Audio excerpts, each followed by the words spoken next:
What have you finished doing today? Listen to this story and learn how to use the verb finish. I always have a lot to do on Sundays. Last Sunday, I finished buying food for the week. I finished cleaning my house.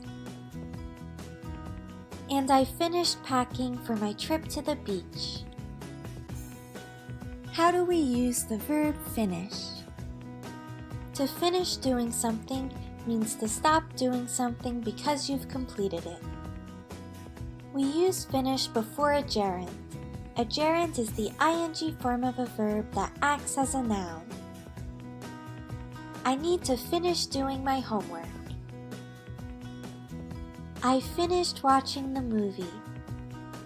We can't use finish before an infinitive. An infinitive is to plus the base form of a verb.